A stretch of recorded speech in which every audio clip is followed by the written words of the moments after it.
শোনো বোন, সবসময় শাশুড়িকে সম্মান করবে, কারণ তিনি একমাত্র ব্যক্তি যে তোমার মতো একটা সহজ সরল নরম মনের মানুষকে একটা লড়াকু, কথায় কথায় ঝগড়া করা, সব সময় মেজাজ নিয়ে থাকা একটা মানুষে পরিণত করেছে।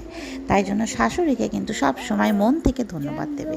শাশুড়ি না থাকলে কিন্তু তুমি লড়াই কখনোই শিখতে পারতে না।